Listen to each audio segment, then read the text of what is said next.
ഇതാണ് ഇന്ത്യ. ഇനി ഒന്നുകൂടെ ഞാൻ പറയാം.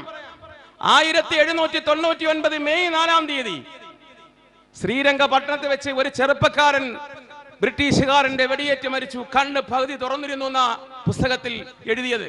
ഞാൻ കരഞ്ഞുപോയി ആ പുസ്തകത്തിൽ. കണ്ണ് പകുതി തുറന്നു ഇരുന്നു. ആരാ അത്? ടിപ്പു. നിങ്ങൾ ഹിസ്റ്ററി പഠിച്ചവരല്ലേ? ലോക ചരിത്രത്തിൽ എത്ര രാജാക്കന്മാർ പടക്കളത്തിൽ വെച്ച് മരിച്ചിട്ടുണ്ട്? നിങ്ങൾ പഠിച്ചിട്ടില്ല ചരിത്രത്തിൽ? ഇനി APJ അബ്ദുൽ കലാമിന്റെ വിങ്സ് ഓഫ് ഫയർ കൂടി നിങ്ങൾ ചേർത്ത് വായിക്കുക. അബ്ദുൽ കലാം സാറ് BSSCയുടെ വിക്രം സാരാഭായ് സ്പേസ് സെന്ററിന്റെ ഇന്ത്യൻ സ്പേസ് റിസർച്ച് ഓർഗനൈസേഷന്റെ ഉന്നത സ്ഥാനത്തുണ്ടായിരുന്ന ആളല്ലേ? അദ്ദേഹത്തിന്റെ ആത്മകഥ ഞാൻ വായിച്ചിട്ടുണ്ട്, വിങ്സ് ഓഫ് ഫയർ. ഈ ടിപ്പു സുൽത്താൻ അതുകൊണ്ട് പറഞ്ഞില്ലെങ്കിൽ അതൊരു കോർവയാവില്ല. ടിപ്പു മരിച്ചപ്പോ ടിപ്പുവിന്റെ കോട്ടയ്ക്ക് പിന്നെ അബ്ദുൽ കലാം പറയുന്നത് അമേരിക്കയിൽ ഇദ്ദേഹം പോയി. അവിടെ മുതൽ പറയാം, 2 മിനിറ്റ്. അമേരിക്ക ചെന്നു എപ്പോ ട്രെയിനിയായി. ഇന്ത്യയുടെ പ്രതിരോധ വകുപ്പിന്റെ ഉന്നത സ്ഥാനത്തിരിക്കുമ്പോൾ ഉപരിപഠനത്തിന് അമേരിക്കയ്ക്ക് പോയി. VIP നാസയുടെ സ്വീകരണ മുറി ഇരിക്കുക അബ്ദുൽ കലാം സാറിക്കിന്. നാസയുടെ സ്വീകരണ മുറിയിൽ അബ്ദുൽ കലാം സാറ് പ്രതിരോധ രംഗത്തെത്തുന്നതിന് മുമ്പ് ഭാരതത്തിന്റെ റോക്കറ്റ് വിക്ഷേപിക്കാൻ ക്രയോജനിക് എഞ്ചിൻ റഷ്യയിൽ നിന്ന് വാടകയ്ക്കെടുക്കേണ്ടി വന്നെങ്കിൽ ഒരു സ്ക്രൂ പോലും ഭാരതത്തിൽ നിർമ്മിച്ചത് ഭാരതത്തിൻ്റെതായിരിക്കണമെന്ന ദൃഢപ്രതിജ്ഞയോടെ വിക്രം സാരാഭായിയുടെയും അതുപോലെ തന്നെ ഉന്നതന്മാരായ ഭാരതത്തിന്റെ പ്രതിരോധ ഗവേഷണ നിരീക്ഷണ പരീക്ഷണങ്ങൾ ഉജ്ജ്വല വ്യക്തിത്വം പതിപ്പിച്ച മഹാപ്രതിഭാശാലികളുടെ ആഗ്രഹം സാധിച്ചുകൊണ്ട് വിവാഹം കഴിക്കാൻ പോലും മറന്നുപോയ അബ്ദുൽ കലാമിന്റെ നേതൃത്വത്തിൽ ക്രയോജനിക് എഞ്ചിൻ സ്വന്തമായി നിർമ്മിച്ചുകൊണ്ട് പൊഖ്റാനിൽ അണുവായുധ പരീക്ഷണം നടത്തി വിജയിപ്പിച്ച് നേട്ടം മരിച്ചപ്പോ ഇന്ത്യൻ പ്രധാനമന്ത്രി ശ്രീമതി ഗാന്ധി പാർലമെന്റ് വിളിച്ചിട്ട് ചോദിച്ചു, what you want mister Abdul Kalam? എന്താ വേണ്ടത് ചോദിക്കൂ. 540-ലധികം മെമ്പർമാരിരിക്കുക. ഇന്ത്യ മൊത്തം ചോദിക്കുന്നതിന് തുല്യമാത്. പാർലമെന്റ് മെമ്പർ ആകുമ്പോൾ ചോദിച്ചു, എന്ത് ഇന്ത്യ അങ്ങേക്ക് തരണം?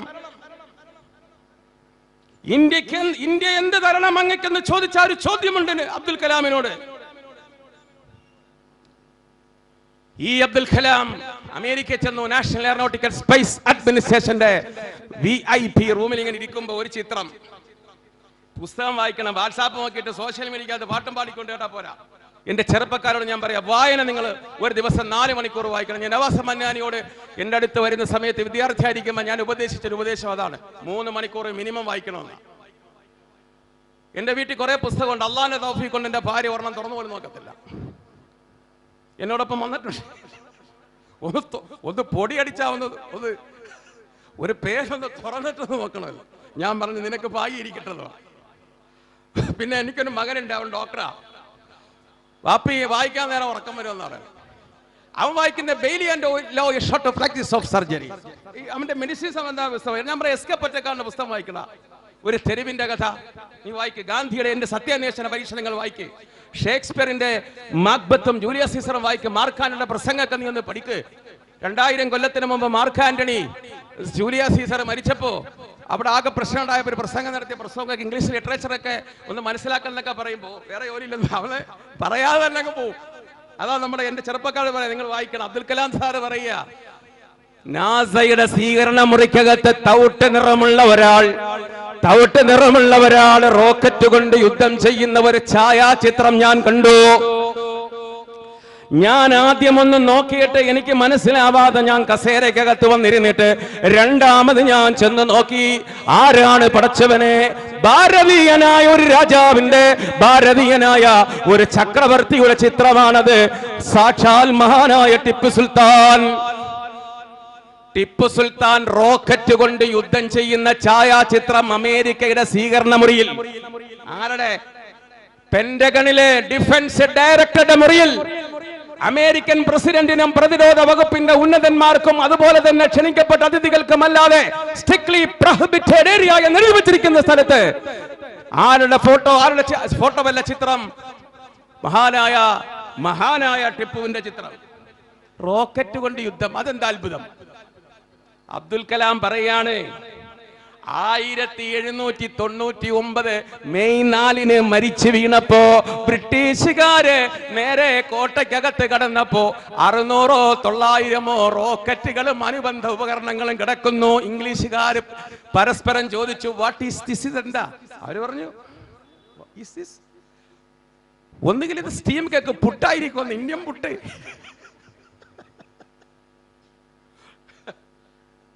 ഇതവരെടുത്തോണ്ട് പോയി. അബ്ദുൽ കലാം സാർ പറയുന്നുണ്ട്, എടുത്തോണ്ട് പോയി. ഇത് റോക്കറ്റാണ്, എങ്ങനെ ഉപയോഗിക്കണമെന്ന് അറിയില്ല.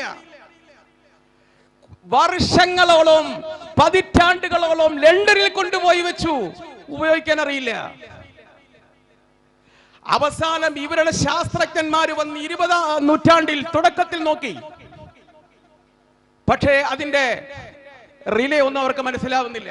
ഇനി അബ്ദുൽ കലാം സാറിന്റെ ഭാഷയിൽ ഞാൻ പറയാം, റിവേഴ്സ് എഞ്ചിനീയറിംഗ് ടെക്നോളജി, വിപരീത സാങ്കേതിക വിദ്യ ഉപയോഗിച്ചുകൊണ്ട് ജർമ്മനി അതിൽ നിന്ന് ഒരെണ്ണമെടുത്തിട്ടൊന്ന് വിട്ടു. നേരെ ലണ്ടന്റെ നഗരം, കുറെ സായിപ്പന്മാര്, ഖല്ലി വല്ലി.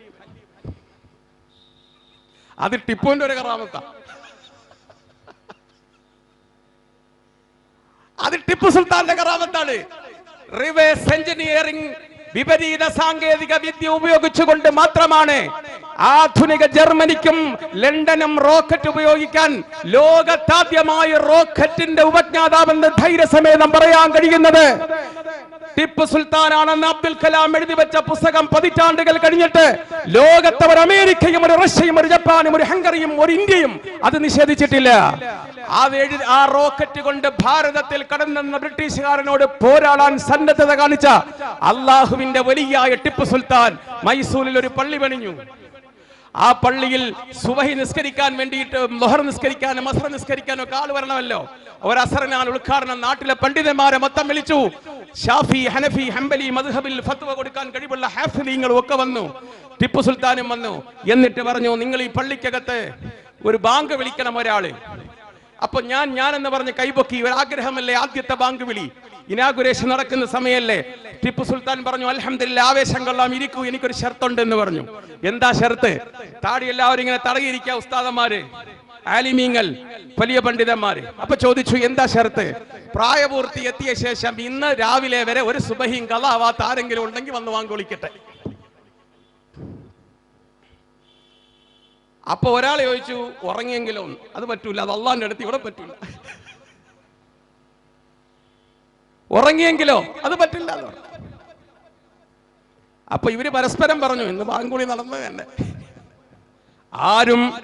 ആരും തയ്യാറാവാതിരുന്ന നേരത്ത് 4 വരക്കട വീതിയിലുള്ള കരയുള്ള മുണ്ടുമുടുത്ത് മൈസൂറിന്റെ സിംഹമാക ടിപ്പു സുൽത്താൻ മെഹ്റാബിന്റെ വലതുവശത്ത് നിന്ന് ഖിബിലയുടെ നേരെ തിരിഞ്ഞു പറഞ്ഞില്ലേ, അല്ലാഹു അക്ബർ, അല്ലാഹു അക്ബർ, അല്ലാഹു അക്ബർ, അല്ലാഹു അക്ബർ. കണ്ണുനീരങ്ങനെ ഒഴുകുകയായിരുന്നു. പണ്ഡിതന്മാര് കരഞ്ഞുപോയി. നിസ്ബാങ്ക് വിളി കഴിഞ്ഞപ്പോ ടിപ്പു ഗദ്ഗദത്തോടെ പറഞ്ഞു, പ്രായപൂർത്തി എത്തിയ ശേഷമെന്നല്ല, 7 വയസ്സ് മുതൽ ഇന്ന് വരെ ടിപ്പുവിന്റെ സുബഹി ഖളാ ആയിട്ടില്ല എന്ന് പറഞ്ഞ അള്ളാഹുവിന്റെ വലിയായ ടിപ്പുവിന്റെ ഖബറിന്റെ അടുത്ത് ഞാൻ സിയാറത്തിന് എന്റെ ഭാര്യയും മക്കളെയും കൂട്ടിക്കൊണ്ടുപോയപ്പോ ഞാൻ അവിടെ നിന്ന് ഓതിയപ്പോ, പടച്ചവനെ, ഞാൻ എത്ര അശുവാണെന്ന് തോന്നിപ്പോയ നിമിഷമാണ്. രാജ്യത്തിന്റെ സ്നേഹത്തോടൊപ്പം മതബോധമുണ്ടാകുന്നത് രാജ്യത്തിന്റെ നിലനിൽപ്പിന് ആവശ്യമാണെന്ന് കണ്ട് ബ്രിട്ടീഷുകാരനോട് പോരാൻ ടിപ്പുവിനെ പ്രേരിപ്പിച്ചെങ്കിൽ ആ ടിപ്പുവിനെ പോലെയുള്ള ധീരരായ നിരവധി സഹോദരങ്ങളും മുസ്ലിങ്ങളും ഹിന്ദുക്കളും ക്രിസ്ത്യാനികളും ജൈനന്മാരും ബുദ്ധന്മാരും രക്തം കൊടുത്ത് രക്തം ചീന്തിയ ഭാരതം എന്ന രാജ്യത്തിന്റെ രാഷ്ട്രപിതാവായ ഗാന്ധി എന്ന MK ഗാന്ധി ആക്ഷേപിച്ച ബ്രിട്ടീഷുകാരനെ, ആ ബ്രിട്ടീഷുകാരന്റെ വൈസ്രോയുടെ ഭാര്യയുടെ പട്ടിക്ക് കൊടുക്കേണ്ട ആഹാരം മുറിക്കകത്ത് കയറിയിട്ട് വയറ്റിലേക്ക് ആവേശത്തോടെ തിന്നേണ്ട സ്ഥിതിയിലേക്ക് പടച്ചവൻ കൊടുത്തെങ്കിൽ, my life is my message, എന്റെ ജീവിതമാണ് എന്റെ സന്ദേശം എന്ന് ഗാന്ധി പറഞ്ഞു. ഖുർആൻ റസൂലുള്ളാഹിനെ കുറിച്ച് അങ്ങനല്ല പറഞ്ഞത്. മുഹമ്മദ് മുസ്തഫ ഖുർആൻ വേറെ ഒരു ശൈലിയിലാണ് പറഞ്ഞത്. ബിസ്മില്ലാഹിർ റഹ്മാനിർ റഹീം وكذلك جعلناكم أمة وسطا لتكونوا شهداء على الناس ويكون الرسول عليكم شهيدا.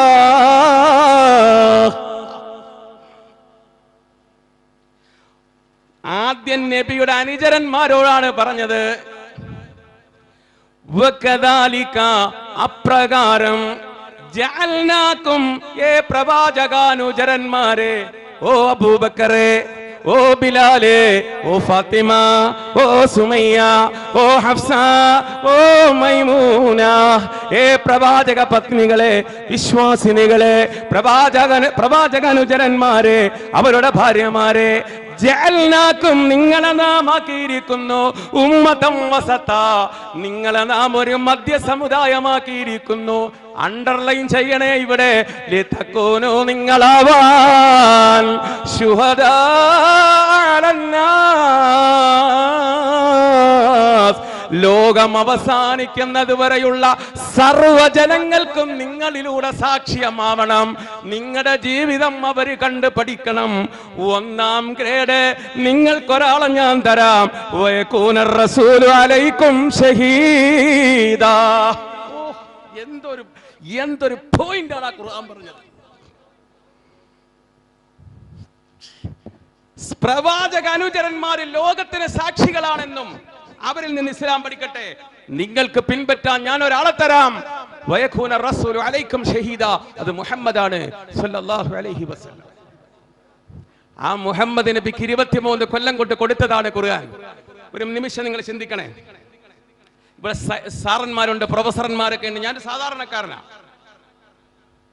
അറിവ് നമ്മൾ എങ്ങനെയാണ് നേടുന്നത്? അറിവ് ഞാൻ ഉദാഹരണം എടുത്ത് പറയാം. നിങ്ങൾ ബോറടിക്കരുത്, എഴുന്നേക്കരുത്. അത്യാവശ്യം ടോയ്ലറ്റ് പോകേണ്ടവരൊക്കെ എഴുന്നേക്കാന്നല്ല, 10-15 മിനിറ്റ് നമുക്ക് നിർത്താം. നിങ്ങളുടെ കയ്യിലൊരു പേപ്പറും പേരും ഞാൻ തരികയാണ്. തന്നിട്ട് പറയാണ്, എന്റെ പ്രായം നിങ്ങളൊന്ന് എഴുതണം. ഒരാൾ എഴുതുന്നത് വേറെ ഒരാൾ കാണാൻ പാടില്ല എന്നാണ് എന്റെ ഷർത്ത് എന്ന് പറഞ്ഞ ഒരു പേപ്പറും പേരും തന്നെന്ന് വെക്കുക.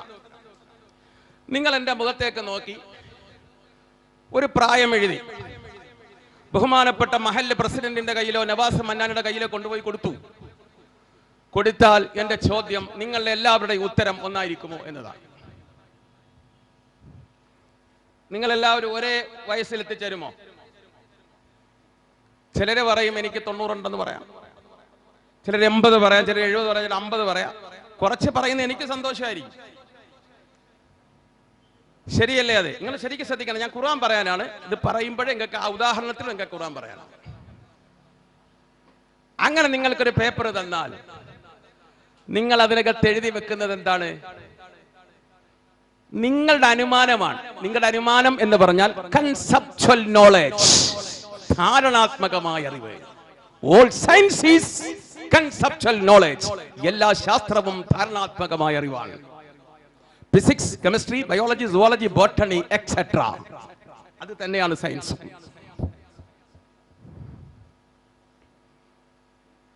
അല്ല നിങ്ങൾ പറയും ലോകത്തെ 4 ശക്തിയാണ്: ഗ്രാവിറ്റേഷൻ, ഗുരുത്വാകർഷണം, electromagnetic power, strong force and weak force. ഫിസിക്സിന്റെ തിയറി അതാണ്. ഒരാറ്റം അതിന്റെ ഉള്ളിലേക്ക് ഇറങ്ങി ചെല്ലുമ്പോ ന്യൂട്രോൺ, ഇലക്ട്രോൺ, എന്റെ പടച്ചോനെ എല്ലാം ഇടത്തുനിന്ന് കറങ്ങുക, കഅബത്ത് തവാഫ് ചെയ്യുന്ന പോലെ. അതിന്റെ സീക്രട്ട് ഇതുവരെ അത് പിന്നെയും വിഭജിച്ചു. ആന്റി കോർക്ക് ആന്റി കോർക്ക് കണ്ടെത്തിയിട്ടില്ല ഇപ്പോഴും. അതിന് കണ്ടെത്തുന്നവർക്ക് നോബൽ സമ്മാനം കൊടുത്ത് തീർന്നിട്ടില്ല. ഇനിയും അടുത്ത വർഷം വീണ്ടും കൊടുക്കാൻ കാത്തിരിക്കുകയാണ് അതിന്റെ വക്താക്കൾ. ഇതല്ലേ കൺസെപ്ച്വൽ നോളജ്, ധാരണാത്മകമായ അറിവാണ് ശാസ്ത്രം. ശാസ്ത്രമില്ലെങ്കിൽ ഈ മൈക്കില്ല. ഞാൻ അവരെ അഭിമാന പുരസ്സരം ബഹുമാനിക്കുന്നു, എല്ലാ സയന്റിസ്റ്റുകളെയും. വിശിഷ്യ ഭാരതത്തിന്റെ ശാസ്ത്രജ്ഞന്മാരെ ഞാൻ അഭിനന്ദിക്കുന്നു. എനിക്കും എന്നെ പോലുള്ളവർക്കും പ്രചോദനമുണ്ടാകാൻ എന്റെ രാജ്യം എല്ലാ സഹോദരങ്ങളും സ്നേഹത്തോടെ അമ്പലവും പള്ളിയും എല്ലാമുള്ള ഈ നാട് സ്നേഹത്തോടെ കഴിയേണ്ട മാം തെരി ഗോദി മെയിം ഹൈ ബസ്താ മേരാ സച്ചാ സ്വർഗ്ഗതാം ഹേ ഭാരതമാം തുച്ഛകോ പ്രണാം എന്ന് നമ്മൾ പഠിക്കുന്ന ഭാരതത്തിന്റെ ഉജ്ജ്വലമായ ആ സംസ്കാരം നിലനിർത്താൻ 4500 വർഷത്തിലധികം ചരിത്ര പാരമ്പര്യമുള്ള ഭാരതത്തിന്റെ പൈതൃകത്തെ കുറിച്ച് പഠിച്ചവർ ഏതൊരു രാജ്യത്തെ കുറിച്ച് ലോകത്തിന്റെ മഹത്തായ സംസ്കാരത്തിന്റെ നാടെന്ന് പറയാൻ കഴിയുമോ? അത് ഇന്ത്യയാണെന്ന് വിൽ ഡ്യൂറന്റിനെ കൊണ്ട് പറയിപ്പിച്ച ഭാരതം എന്ന പരിശുദ്ധമായ നാട്.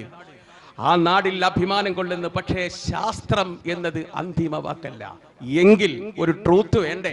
കൺസെപ്ച്വൽ നോളേജിനപ്പുറം 100% ട്രൂത്തായ ഒരു അറിവ് വേണ്ടേ? അതാണ് വഹ്യ്, അതാണ് പ്രവാചകന്മാർ അറിവ്. ആ അറിവാണ് ഖുർആൻ.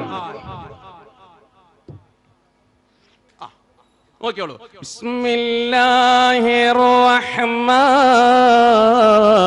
റഹീം. ഇന്നാ ഔഹൈനാ ഇലൈക കമാ ഔഹൈനാ ഇലാ നൂഹി വന്നബിയ്യീന മിൻ ബഅദി وأوحينا إلى إبراهيم وإسماعيل وإسحاق ويعقوب والأسباط وعيسى وأيوب ويونس وهارون وسليمان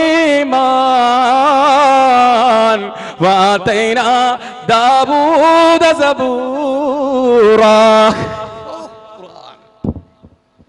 ഇത് സൂറത്തു നിസാ അല്ലേ? ഹാഫിൽ റിപ്പോർട്ട്. ഞാൻ തെറ്റി പറഞ്ഞ മുസ്ലിയാർ എന്നെ അറസ്റ്റ് ചെയ്യും. കായംകുളത്തുനിന്ന് വന്നിട്ട് ഇവിടെ തെറ്റോതാൻ പറ്റൂല, മുസ്ലിയാരെ പിടിക്കുമെന്നാ പറഞ്ഞു. അർത്ഥം എന്താ പറയാ? കൺസെപ്ച്വൽ നോളേജിനെ തിരുത്തുക. അവിടെ നിങ്ങൾ ശരിക്കും ശ്രദ്ധിച്ചോണം. ഈ ഖുർആൻ എന്ന് പറയാൻ വല്ലാത്തൊരു സാധനം. ഇന്നാ ഔഹൈനാ ഇലൈക, ഓ മുഹമ്മദ് നബിയെ അങ്ങക്ക് നാം തന്നത് വഹിയാണ്. അത് കൺസെപ്ച്വൽ നോളേജ് അല്ല, ധാരണാത്മകമായ അറിവല്ല, അത് 100% സത്യമായ അറിവാണ്. കമാ ഔഹൈനാ ഇലാ നൂഹ്, നൂഹ് നബിക്കും ഇതുപോലെ നാം കൊടുത്തിട്ടുണ്ട്. വൗഹൈനാ നാം നൽകിയിട്ടുണ്ട് ഇലാ ഇബ്രാഹിം, അങ്ങയുടെ പിതാമഹനായ ഇബ്രാഹിമിനും ഇസ്മായിലും ഇസ്ഹാക്കിനും യാക്കൂബിനും അവരുടെ മക്കൾക്ക് നാം കൊടുത്തിട്ടുണ്ട്. ഇവർക്കെല്ലാം നാം ഇതുപോലെ തന്നെ കൺസെപ്ച്വൽ നോളേജ് അല്ലാത്ത ട്രൂത്തായ അറിവ് കൊടുത്തിട്ടുണ്ട്. 100% സത്യമായ അറിവ് കൊടുത്തിട്ടുണ്ട്. പക്ഷേ അത് മുഴുവനും നാം കൊടുത്തിട്ടില്ല. നാം ഉദ്ദേശിച്ചത്രയും കൊടുത്തിട്ടുണ്ട്. പക്ഷേ അത് ദിവ്യ സന്ദേശമാണ്. ദാവൂദിന് സബൂർ എന്ന ഗ്രന്ഥവും നാം കൊടുത്തിട്ടുണ്ട് ഖുർആൻ. അപ്പൊ മുഹമ്മദ് നബിക്ക് കൊടുത്ത എന്താ? ദിവ്യ സന്ദേശമാ. അപ്പോ ശാസ്ത്രത്തിന് തെറ്റുപറ്റിയാൽ തിരുത്താൻ വഹീന് കഴിയണം. കഴിയണ്ടേ? നിങ്ങൾ നോക്കിയാ, ഞാൻ ചോദിക്കാണ്, റഷ്യയിൽ ഇരിക്കുന്ന മുസാഫ് 13 നൂറ്റാണ്ട് പഴക്കമുണ്ടെന്ന് പറഞ്ഞല്ലോ. ഒരു ഉമ്മയുടെ ഗർഭപാത്രത്തിനകത്ത് ഒരു ഭ്രൂണം, ഒരു പെണ്ണിന്റെ ഗർഭപാത്രം എന്ന് പറഞ്ഞാൽ 50 ഗ്രാം തൂക്കേ ഉള്ളൂ കേട്ടോ. അത്ര വെയിറ്റ് ഒന്നുമില്ല. വലിപ്പം ഒരു തള്ളവിരലും ചൂണ്ടുവിരലും ചേർത്ത് വെച്ച അത്ര വലിപ്പമുണ്ട്, അത്രേ ഉള്ളൂ ഈ ഗർഭപാത്രം എന്ന് പറഞ്ഞ സാധനത്തിന്. ഇതിന് 3 അറിയാ: ആംനിയോൺ, ഖോറിയോൺ, ഡിസിഡുവ. ഇതിനകത്താണ് ഭ്രൂണം വളരുന്നത്. ആംനിയോൺ, ഖോറിയോൺ, ഡിസിഡുവ. സുട്ടുടുവയല്ല, ഡിസിഡുവ. 3 അറ. ഡാർക്കാണ്, ഇരുട്ടാണ്. പ്രതിരോധ ശേഷിക്ക് വേണ്ടി കൊടുത്തതാ. നിങ്ങളുടെ ഒരു ആയത്ത് നോക്കിക്കേ. യഖ്ലുഖുകും ഫീ ബുത്തൂനി ഉമ്മഹാത്തികും ഖൽഖൻ മിൻ ബഅദി ഖൽഖിൻ ഫീ ദുലുമാത്തിൻ ഫലാഫ. മാതാവിന്റെ ഗർഭപാത്രത്തിൽ 3 ഇരുട്ടറയിൽ നാം നിങ്ങളെ സൃഷ്ടിച്ചു. നിങ്ങൾ തന്നെ പറ, ഏതാ ഇരുട്ടറ? നിങ്ങൾ തന്നെ പറ. ഇപ്പോ സയൻസ്, എന്റെ മോന്റെ പുസ്തകത്തിൽ ഞാൻ കണ്ടു, ആംനിയോൺ, ഖോറിയോൺ, ഡിസിഡുവ. 3 ഇരുട്ടറ കിടക്കുന്നു. അവിടെ പോട്ടെ. ഒരു സ്ത്രീക്ക് X ക്രോമസോമും പുരുഷന് Y ക്രോമസോമും. കുട്ടി ആണും പെണ്ണും ഉണ്ടാവുന്ന എങ്ങനെ? ഒരു പെണ്ണൊരു കുഞ്ഞിനെ പ്രസവിച്ചു, നമുക്ക് സന്തോഷമാണ്, നമ്മൾ പേര് വിളിച്ചു, സന്തോഷമാണ്. കൊച്ചേതാണ്? പിന്നെ ചോദിക്കുന്നത് എന്താ? പ്രസവിച്ചിട്ടോ? എന്താ കുട്ടി? ആണ്. ഇടോ, ആണും പെണ്ണോ ആകുന്ന എങ്ങനാ? അത് പെണ്ണോ ആണോ ഉത്തരവാദി? ചില ആണുങ്ങള് ഭാര്യ പ്രസവിച്ചു, എന്താ കുട്ടി? ആദ്യത്തെ കുട്ടി പെണ്ണ്. അടുത്ത പ്രാവശ്യം ആണിനെ കിട്ടും. അടുത്ത പ്രാവശ്യം അവളെ പ്രസവിച്ചു, എന്താ കുട്ടി? പെണ്ണ്. സ്വർണത്തിന് 64,000. ഇതെങ്കിലും പഠിച്ചവനെ വയലുറന്ന മുസ്ലിയാരെ കൊണ്ട് ദ്വാരപ്പിച്ചു. ഒരു ആൺകുട്ടിയാവണം. അള്ള തീരുമാനിക്കണ്ടേ മുസ്ലിയാരെ ദ്വാരന്നാലും. മൂന്നാമത് പ്രസവിക്കുന്നതും കാത്തിരിക്കുക, പഠിച്ചവൻ എനിക്ക് ആൺകുട്ടി ഉണ്ടാവണേ. പക്ഷെ അപ്പോഴും പറ്റൂ എന്ത് പെണ്ണ്. അവസാനം ഇവന് പെണ്ണിനെ കാണുമ്പോ, ഭാര്യയെ കാണുമ്പോ ഒരു ചുളിവ്. അതിന്റെ അർത്ഥം എന്താ? നീ പെണ്ണിനെ പറ്റി നടന്നോ? ഏട്ടോ, അതിന്റെ റെസ്പോൺസിബിലിറ്റി ആരാ? സയൻസ് പറയട്ടെ, പെണ്ണോ നീയോ? പുരുഷന്റെ ഒരു ആരോഗ്യവാനായ ഒരു പുരുഷൻ ഒരു സമയത്ത് വിസർജിക്കുന്നവന്റെ ശുക്ലം 3/4 മില്ലിലിറ്ററാണ്. 3/4 മില്ലിലിറ്ററിൽ 1 മില്ലിലിറ്ററിൽ 2 കോടി ബീജാണുക്കൾ വേണം, എങ്കിലേ അവന് കുട്ടി ഉണ്ടാവില്ല. കൗണ്ടിങ് ഇല്ല എന്ന് പറയും ഡോക്ടർമാർ, മരുന്ന് കൊടുക്കും. 1 മില്ലിലിറ്ററിൽ 2 കോടി ബീജാണുക്കൾ ഉണ്ടാവണം. ഇതുവരെ ഒരു ശാസ്ത്രത്തിന് എന്താ റീസൺ എന്ന് ഒരു പിടിയും കിട്ടിയിട്ടില്ല. പടച്ചവനെങ്ങാനും ഒരു സമയത്ത് വിസർജിക്കുന്ന ശുക്ലത്തിൽ 6 കോടി ബീജാണുക്കൾക്ക് ജന്മം കൊടുത്താൽ ഒരു പെണ്ണ് പ്രസവിക്കുന്നത് 6 കോടി മക്കൾ. എത്ര റേഷൻ കാർഡ് വേണ്ടി വരും? മൊത്തം BPL താഴെ കൊടുക്കേണ്ടി വരില്ലേ? ബാക്കി എല്ലാത്തിനെയും ഗർഭപാത്രത്തിൽ വെച്ച് നശിപ്പിക്കും. പുരുഷ ബീജത്തിൽ 2 ഘടകമാണ്, XY.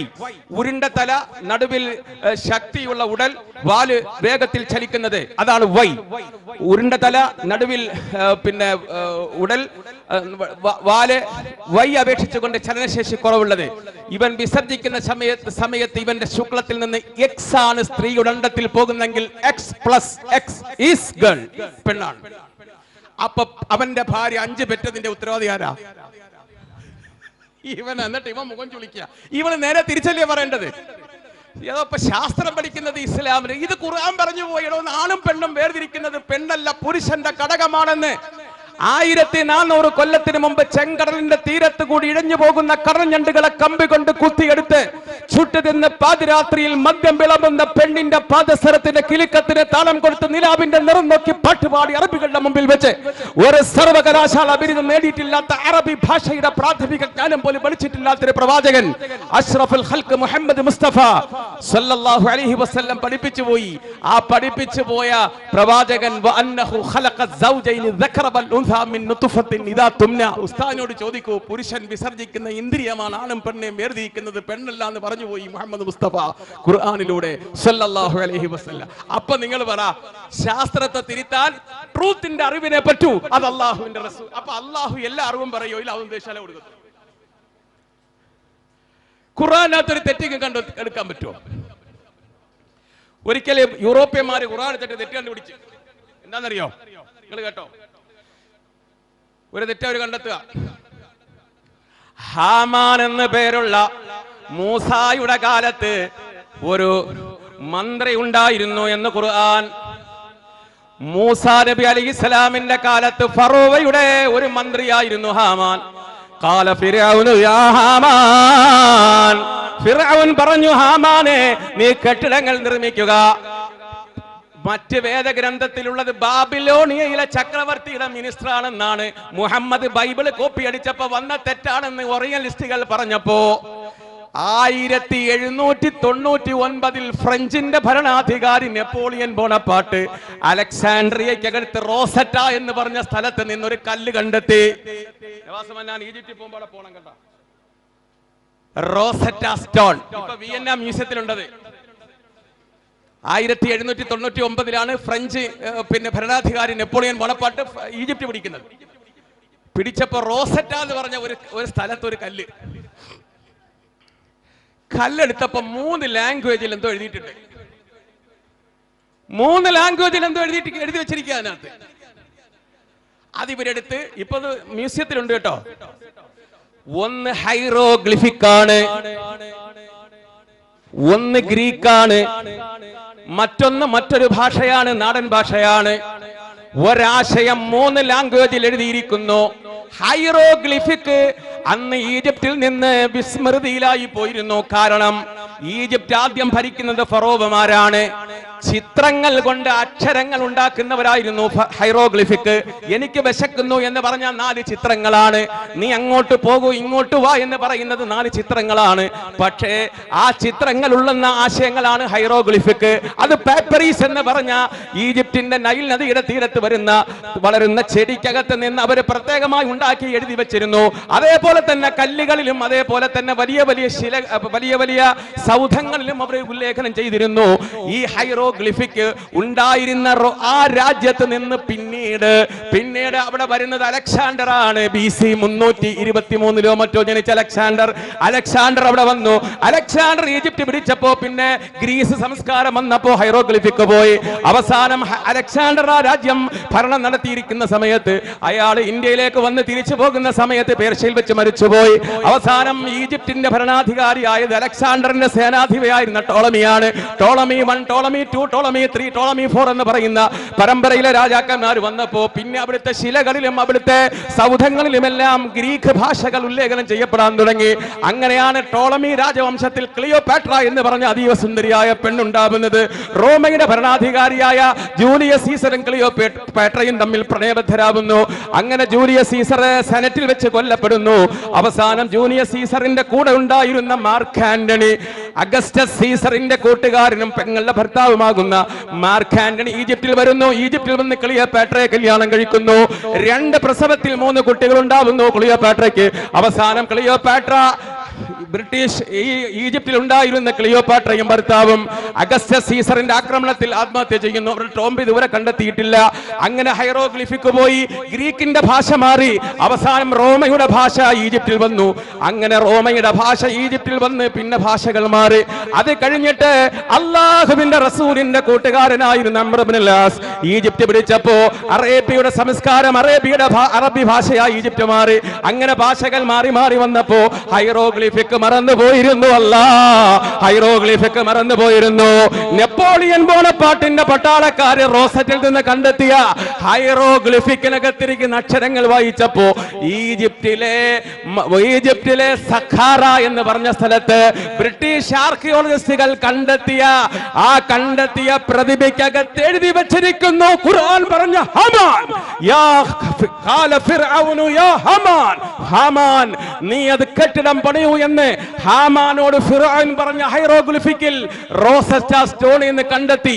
ചെങ്കടലിന്റെ തീരത്ത് നിന്ന് അല്പം മാറി മദീനയ്ക്കകത്ത് നെറ്റിയിൽ സുജൂദ് ചെയ്താൽ ചെളി വീഴുന്ന നെറ്റിക്കകത്ത് നിന്ന് കണ്ണുനീരൊലിപ്പിച്ചുകൊണ്ട് പട്ടിണി കിടന്ന വയറുമായി അള്ളാഹുവിന്റെ റസൂൽ മുഹമ്മദ് മുസ്തഫ സല്ലല്ലാഹു അലൈഹി വസല്ലം മൂസാ നബിയുടെ കാലത്ത് ജീവിച്ച ഫറോവയുടെ മന്ത്രിയായിരുന്നു ഹാമാൻ എന്ന് പറഞ്ഞപ്പോ ബൈബിൾ കോപ്പി അടിച്ച മുഹമ്മദിനെ പറ്റിയ തെറ്റാണെന്ന് ഓറിയലിസ്റ്റുകൾ കണ്ടെത്തിയപ്പോ നൂറ്റാണ്ടുകൾ 5-6 കഴിഞ്ഞ സമയത്ത്, നൂറ്റാണ്ടുകൾ 2-3 കഴിഞ്ഞ സമയത്ത് അവസാനം അവർക്ക് വേണ്ടി തിരുത്തേണ്ടി വന്നെങ്കിൽ ഇന്ന ഔഹൈനാ ഇലൈക കമാ ഔഹൈനാ ഇലാ നൂഹിൻ വൻ നബിയിന മിൻ ബഅദിഹി, ശാസ്ത്രത്തിന്റെ കൺസെപ്റ്റൽ നോളജ് തിരുത്താൻ വഹീന് മാത്രമേ പറ്റൂ. അത് പിന്നീടാണ് തെളിയിക്കപ്പെടുക. ജാഅൽ ഹഖു വസഹഖൽ ബാതിൽ ഇന്നൽ ബാതില കാന സഹൂഖ വവജ്ഹു ഇജാസിഹി ഖൗലുഹു അലാ തബഖാത്തിൽ ഫസാഹത്തി വൽ ബലാഗത്തി ഹാദൽ ഖുർആൻ. അതാണ് ഏറ്റവും വലിയ മുഅ്ജിസത്താകുന്ന പരിശുദ്ധ ഖുർആൻ മുഹമ്മദ് മുസ്തഫ. ഞാൻ അതിന്റെ അവസാന പാട്ടിലേക്ക് വരുന്നു. ഞാൻ പറഞ്ഞ സുബൈരെ അങ്ങ് പ്രസംഗിക്കും.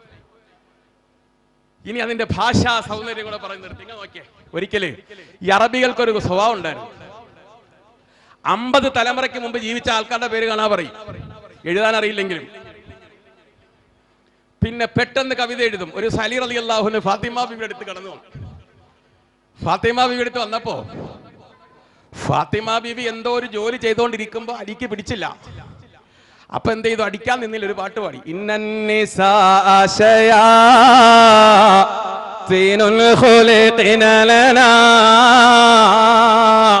നഊദു ബില്ലാഹി മിൻ ശർരി ശയാതീനി. പെട്ടെന്ന് ഉണ്ടാക്കിയൊരു പാട്ടാ, അന്നേരം ഉണ്ടാക്കിയൊരു പാട്ട്. പിന്നെ ഞാൻ അറിഞ്ഞത് പെട്ടെന്ന് പാട്ടുണ്ടാക്കുന്ന കുഞ്ചതമ്പിയാരാ. പിന്നെ ഞാൻ അറിഞ്ഞത് അപ്പൊ അലിയാർ ഒരു പാട്ട് അങ്ങോട്ട് ഉണ്ടാക്കി. എന്താ അർത്ഥം? ഇന്ന നിസാ, ഈ പെണ്ണുങ്ങൾ, എന്തോ പെണ്ണുങ്ങളുടെ ചില സ്വഭാവം ഇഷ്ടപ്പെടാതെ വന്നപ്പോ അദ്ദേഹം പാടിയതാ. ശയാത്തീനൻ, അവര് ശൈത്താനാണോ? ഹുലിക്കിലല്ല, ഞങ്ങൾക്ക് വേണ്ടി പടയ്ക്കപ്പെട്ടു. നഊദു ബില്ലാ, പടച്ചവനെ നിന്നോട് ഞങ്ങൾ അഭയം ചോദിക്കുന്നു. മിൻ ശർരി ശൈത്താൻ, ഈ ഈറ്റയുടെ ശർറിൽ നിന്നോ. നമുക്കൊക്കെ വേണ്ടി ഒരു ദുആ, പ്ലൂറൽ, അത് ബഹുവചനോ. ഫാത്തിമ അടുത്താ പാടിയത്. അറബി സിംഹാസനത്തിൽ അറബി സാഹിത്യത്തിന്റെ ഉന്നത ശീർഷങ്ങൾ വിരാജിക്കുന്ന ഖുസൈബിന് കിലാബിന്റെ പരമ്പരയിൽപ്പെട്ട ഹാഷിമിന്റെ മകനായ അബ്ദുൽ മനാഫിന്റെ ഒക്കെ സന്താന പരമ്പരയിൽപ്പെട്ട അബ്ദുൽ മുത്തലിബിന്റെ മകൻ അബ്ദുള്ളയുടെ മകൻ മുഹമ്മദിന്റെ മോള സല്ലല്ലാഹു അലൈഹി വസല്ലം. ആ കണക്ക് നോക്കിയ വിടുവോ? അല്പം ഞാൻ ഊഹിക്കുക, മുണ്ടൊക്കെ ഇങ്ങോട്ട് ഇങ്ങനെ വെച്ചിട്ട് ഒരു പാട്ട് തിരിച്ചു പാടി.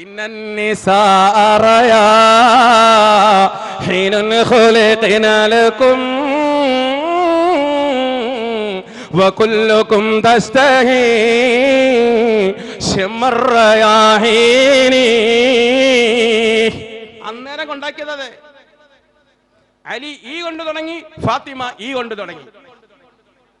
അലി നീ കൊണ്ട് അവസാനിപ്പിച്ചു, അതേ നീ കൊണ്ട് പ്രാസത്തിൽ ഫാത്തിമ അവസാനിപ്പിച്ചു. എന്താ അർത്ഥം അറിയോ? ഇന്നന്നിസാ, തീർച്ചയായും പെണ്ണുങ്ങൾ, റയാഹിനുൻ, സുഗന്ധമുള്ള റൈഹാൻ പുഷ്പങ്ങളാണ്. എന്റെ ഉമ്മമാരെ, നിങ്ങൾ ഉറങ്ങുന്നതിന് മുമ്പ് ഫാത്തിമാക്ക് വേണ്ടി ഓദിക്കോ ഒരു ഫാത്തിഹ. റയാഹിനുൽ, സുഗന്ധമുള്ള റൈഹാൻ പുഷ്പങ്ങളാണ്. ഖുലിഖനലക്കും, ഞങ്ങളെ സൃഷ്ടിക്കപ്പെട്ടത് നിങ്ങൾക്ക് വേണ്ടിയാണ്. വകുല്ലുക്കും തസ്തഹി, നിങ്ങൾ ഓരോരുത്തരും ആഗ്രഹിക്കാറില്ലേ? ഞങ്ങളെ ശൈത്താൻ എന്ന് വിളിച്ച് ആക്ഷേപിച്ച നിങ്ങൾ ആഗ്രഹിക്കാറില്ലേ? ശമറയാഹിനി, ആ പൂവിനൊരു ഉമ്മ കൊടുക്കാൻ ബീബി ഫാത്തിമ. എന്തൊരു മനോഹരമായ കവിത! നിങ്ങൾ എന്താ പറഞ്ഞ? ഞങ്ങളെ പെണ്ണുങ്ങൾ ശൈത്താനെന്നാ? നിങ്ങളൊക്കെ ആഗ്രഹിക്കില്ലേ ഞങ്ങളെ ഒന്ന് ഉമ്മ വെക്കാൻ? അത്ര സുഗന്ധമുള്ള പൂക്കളാന്ന്. അലി പിന്നെ പോയെടുത്ത് പുല്ലും കിളിച്ചില്ലെന്നാ. അതാണ് ഫാത്തിമ. ഇങ്ങനെയുള്ള സാഹിത്യമുള്ള സ്ഥലത്താണ് റസൂലുള്ളാഹിക്ക് ഖുർആൻ ഇറങ്ങിയത്. അതിനു മുമ്പ് ഒരു വേദഗ്രന്ഥം പഠിക്കാൻ പോയിട്ടില്ല, അതിനു മുമ്പ് ഒരു പുസ്തകം വായിക്കാൻ റസൂൽ പോയിട്ടില്ല. എത്ര മനോഹരമായ വചനത്തിലൂടെ അവരെ ഹൃദയത്തെ തന്നെ സ്വാധീനിച്ചു. വശംസി വളുഹാഹാ വൽഖമരി ഇദാ തലാഹാ വന്നഹാരി ഇദാ ജല്ലാഹാ വല്ലൈലി ഇദാ യഗ്ശാഹാ വസ്സമാഇ വമാ بناها والأرض وما طحاها ونفس وما سواها فألهمها فجورها وتقواها എല്ലാം ഹാ ഹാ ഹാ ഹാ. എന്തർത്ഥമാ? അർത്ഥം ഇപ്പൊ ഇൻഷാ അല്ലാഹ് നമുക്ക് മറ്റൊരിക്കൽ പറയാം. അല്ലാഹു തൗഫീഖ് ചെയ്യട്ടെ. മനോഹരമായ അക്ഷരങ്ങൾ കൊണ്ട് അത്ഭുതം തീർത്തു ഖുർആൻ.